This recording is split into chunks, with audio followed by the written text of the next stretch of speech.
Hey there, students. Good morning. Welcome back to the second session for your grade 9 computer sciences. And as you all know, this is me, Mr. Vamik, and we will be continuing our lecture for today. So I hope that since the last class, you have gone through the chapter that was the first component of this chapter, that was database. You have gone through it, and you have even completed the activity that I gave you. But just in case, if you feel like there is any confusion, or if you feel like if there is any difficulty, please feel free to ask me. Don't hesitate at all. I'm here to facilitate you in your learning. Other than that, I think that if you have a little bit of confusion in the activity area, I have actually uploaded all of the answers of that right into MS Teams. So you can actually access that. And just in case if you have any problem, feel free to ask. Now, what we are going to discuss in today's class is going to be our learning objective number two, and that is going to be of the same chapter. So let's get along with our uh, chapter for today. So right here, this is Computer Science 0478 IGCSE, and we were discussing chapter 9 right with you. So in this class, I'm going to discuss with you that what are some of the basic data types. Now we are going to discuss this into detail, that what is the reason of using a data type, why there is a need for a data type, and what are certainly some examples of that, right? Like some examples of data types are such as we have text, we have characters, we have boolean, we have integer, we have real, we have date and time. But don't worry at all, we will be discussing all these things together in today's class. So let's carry on with the lecture. And now, even before starting this, I hope that my class is completely clear about what is a single table database. And we have already discussed this into our last classes, that database is basically a structured collection of information. A structured collection basically means that it is into an organized form, so that you can basically extract the information in a way you need. It is organized. You can filter out the data. So it makes it a more convenient approach if I have this database right here. So the single table database basically means that, for example, if I have a database, so a single table basically means that this database is basically dependent upon a single table. And what do you understand by a table? I explained to you in the last class that database is basically a broad terminology, and into that database I have basically tables, and into tables I have rows, columns, and fields, and basically you can revert back to that lecture for this. But I'm just giving you a recap that single table database basically means that when you have only single table into your database. What is basically a record? A record is basically a one complete record or a one profile of something, right? Like for example, if right in this class, for example, if I have a student named Muhammad, Muhammad is aged 15. He is in grade 9. He lives in Hufuf, Saudi Arabia. His school is Nada International. This is a complete record. What are the fields? Our fields are to be known as the different categories, right? Like for example, the name, the age, the location. What is the validation? Validation basically means that you are checking your data for accuracy even before you are entering it into a P form, right? Like for example, you went to a school, and they have provided you with an admission form. The admission form says that you have name, you have first name, you have second, you have name, you have age, you have contact number. Now into your name field, what you have to do is that you need to write your name. You cannot write age where it is supposed to write the name. You cannot write name where you are supposed to write the age. So for areas like these, validation is highly important so that you can accurately get that what the user wants from you. So I hope this is clear to you. And the new learnings for today class is basically we are going to discuss in terms of a database and data types, right? Data types is that what we are going to discuss.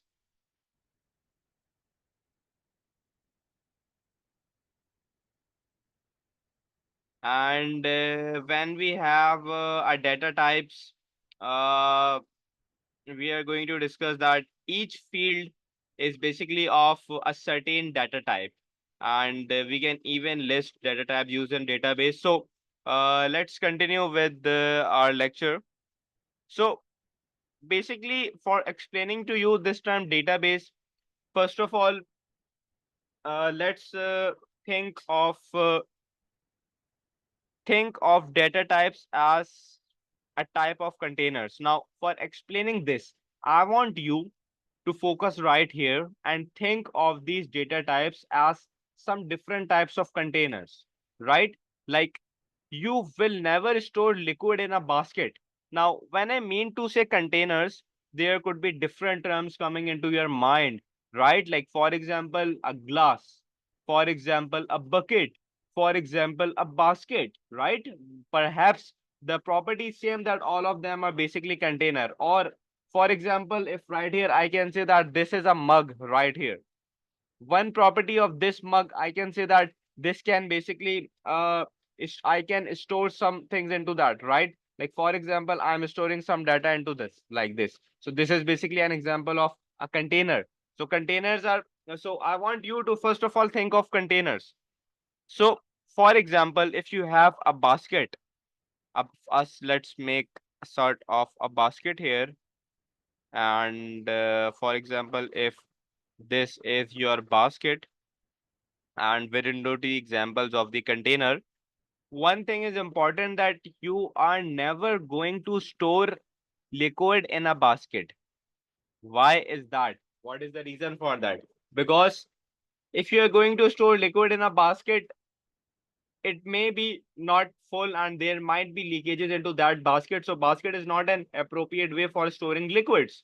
If you want to store a liquid, you always need to have a glass, a container that you are sure that it is not leaked and your liquid can be fulfilled rightly into that. It is not being leaked. This is one of the example. This is your example number one. That means that for storing liquid, you have one property that it should must be a glass or something. The second area says that you shouldn't store text numeric in a field. Just like you cannot store liquid in a basket, similarly, you cannot store text in a numeric field, right? Like, for example, if they are asking you your age, you are supposed to write that, for example, 17 is my age. You cannot write that the age of someone is such as Mr. Ahmed. This is going to be wrong. That means that when you are requested to enter the age of someone, you are only requested to write in numbers. If you write in alphabets or if you give any other type of text, this is going to be wrong. So similarly, each container data type is designed to hold a specific kind of content.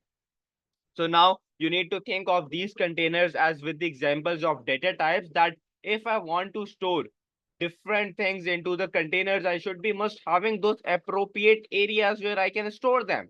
Similarly, when I want to store different values, different fields into a computer system, I should must be having the appropriate container for that. And the name of the container in the chapter database is to be known as data types that we are going to discuss. I hope that I have cleared my concept to all of you. I'm repeating it back again for you that data types are important so that you can store your text, you can store your content, right? Like such as your name, your age, your areas. So what is the basic definition of the data types? So this is written right here, that data types define the kind of data that can be stored in a database field. For example, when you are working with database or with data fields, there could be different kinds of data that you have to store. So data types are used for this. They basically determine that which kind of value that can be entered and how these values are stored and processed, right? So I hope that the basic term database it's clear. And database basically means that it defines the kind of data that you can store in a database field, and they determine the kind of values that can be entered and how these are stored and processed. Now, I can say that if I am referring to a data types, this is basically a structured collection of data. I can say that if it's into an structured collection of data, if it's into an organized form, uh, this perhaps means that I am working onto a database. And if I am working onto a database, it would mean that I also need data types to store my data. And in easy words, I also need containers to contain my data, because my data could be containing text, my data could be containing numbers, my data could be containing pictures, right? So just after that, I have basically a small activity for all of you. So just give me a moment.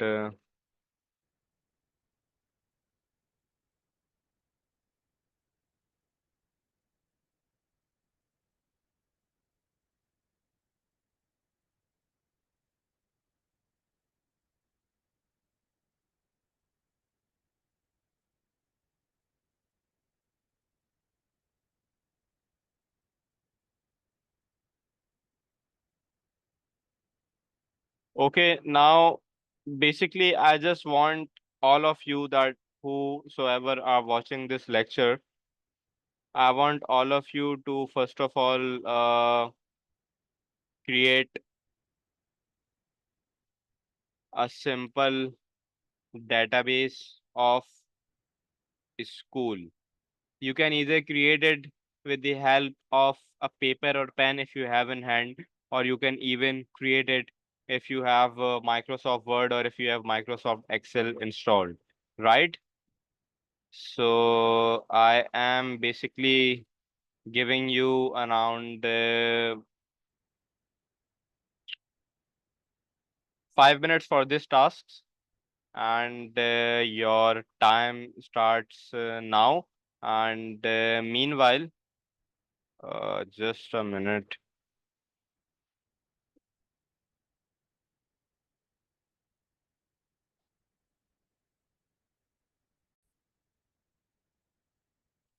Okay, so I'm setting the timer as 5 minutes. Your time starts now, and meanwhile, when this time is actually going on, I'm also creating right in front of you an example of a database. So,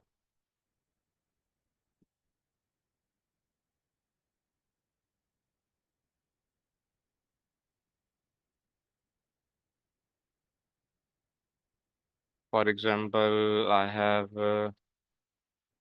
serial number. I don't want all of you to create the same database. You can even create the database of your choice. Student name, student age, location.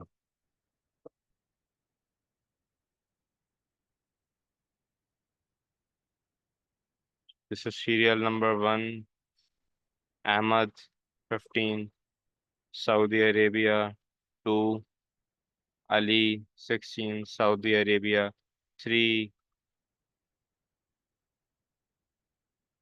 Paul, 14, Saudi Arabia, 4, uh, John, 12, Saudi Arabia.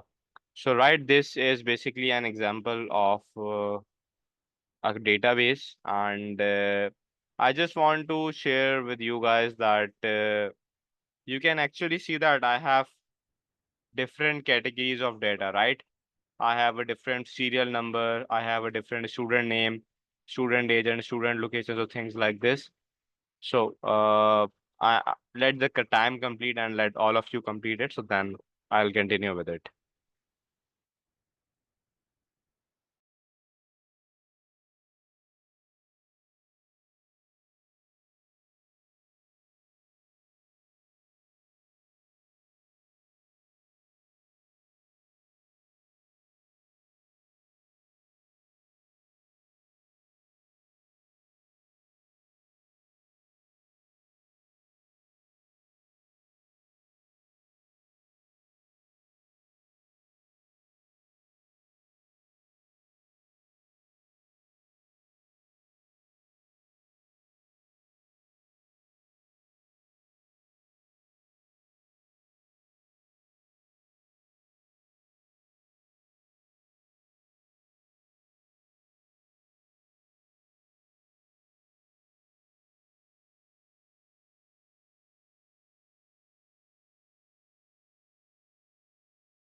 Okay, so I think that all of you have created this database. Now, what I want to share along with all of you is that you can see that basically into your answers and my answers as well, that one thing is common, that we have a different category for all answers, right? Like for example, if this is serial number, you can see that the container is different, the values are different.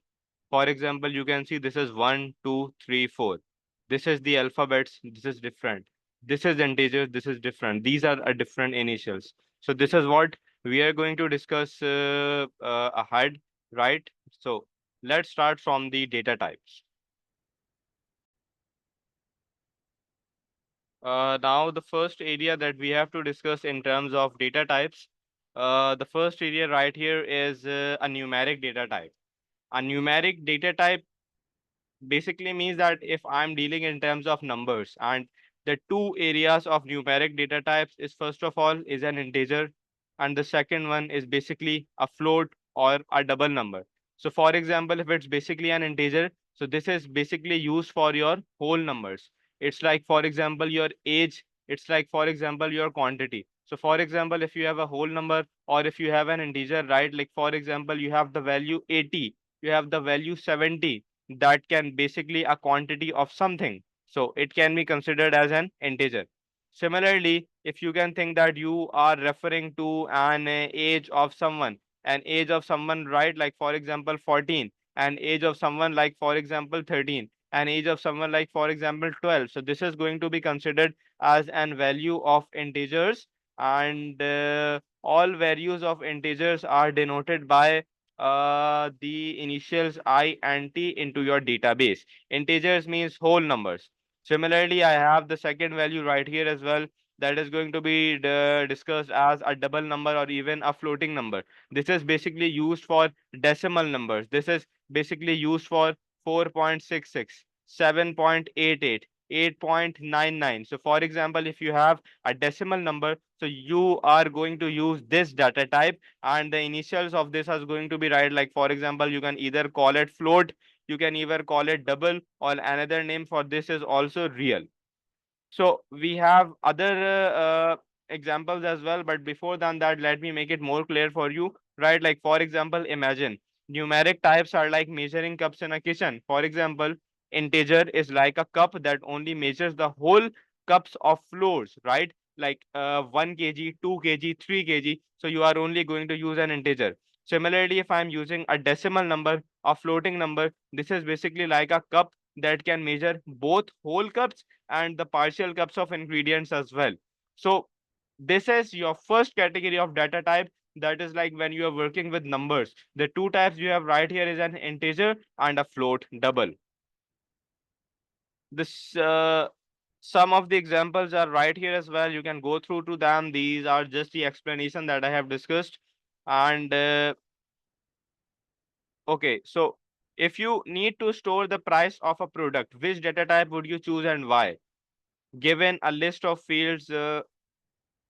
Okay, so this exercise is that something that you can do just after my class. So if you need to store the product of a price, which data would you choose and why? I would be storing a numeric data, and given a list of fields, like for example, if it's height, temperature, and number of students. For example, if it is a height, if it is a temperature, if it is a number of students. So we need to define that what number of data types are like there. So for example, if it's a height, it is in decimal numbers, right? Like for example, 5.6, 6.88. If it's temperature, it's also in decimals. So I can say that it could be a floating point. This could also be a float. And for number of integers, it has to be an integer, because the number of students can never be in decimals. So I hope this area is clear to you as well. Now, the second area. The second area is regarding the text data types. And in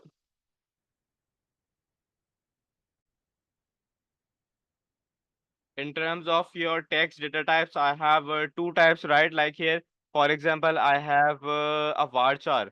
A varchar is basically a text with a variable length string, right? And a variable length string means that that text can either be long or that text can either be short. So for example, if you have someone's name, for example, if you have someone's email, so this is going to come right here. The other data type that I have in database is text. So text is basically a long text that you can refer to, maybe a description or comments. So for example, text types are like different sizes of notebooks. So for example, if it's a varchar, is like a small notebook for quicker notes, while you can say that texts can maybe for larger journals or for detailed area. So the first category was numeric data type, which was an integer and float. The second area is your text data type, which is a varchar and text. This is again an exercise that you can do just after my class. Now I'm moving on to the third area. The third data type right here is basically a date and time data type. So when I have this date, this basically means that I'm storing the dates. And for example, if it is a birth date, if it is an event date. So when you are mostly referring to the date of someone, for example, the date when your school is opened, so this is going to be considered as your date. Other than that, I have right here this date and time. This basically stores the date and time of that. And I hope that I don't need to clear much with you. So again, here it is a small exercise. You can do it. The fourth area right here is your Boolean data type. So Boolean basically means that you have only two choices of data. Two choices of data means that they can either be yes or they can either be no. Only two options, such as true, such as false, such as active, such as inactive. So when you have only two values, right, like you have the only option is you have two values like true or false. So this is going to be considered as a Boolean value, such as gender. It is only male and female. So, for example, Boolean is an example of a light switch, right? Like, for example, it can either be turned as on or off.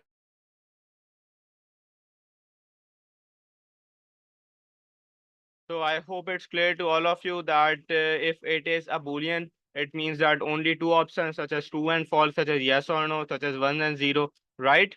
Other than that, I have an example right here that you can do it into your activity area and you can share it back to me.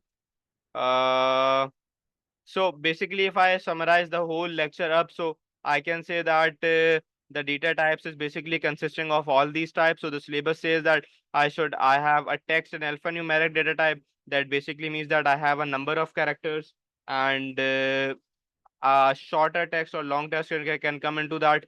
The other area is basically your character, and character basically means a single character. For example, when you are referring to a single grades of someone, right? Like for example, you have grade A. For example, you have grade B. For example, you have grade C. Shorter text with fields. The third type is a boolean, that is one of the two values, either true or false, either yes or no, either one or zero.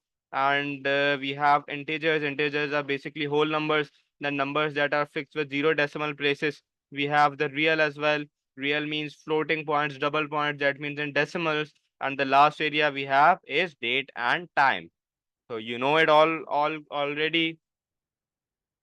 So again, there are some number of questions that you can complete that, and you can share your activity along with me. I'll be uploading this right into MS Teams. So that's all for today. I hope that I have communicated to you the concept of data types, why we need it, and what are the values of that. So thank you so much. Thank you so much, everyone. Take care. And if you have any queries, if you have any questions, please don't hesitate to ask them. You can post them right here. I will be there to teach you. I will be there to help you. And don't worry at all. Once I reach the campus, I'll be revisiting this material all again. So thank you so much, everyone. Take care.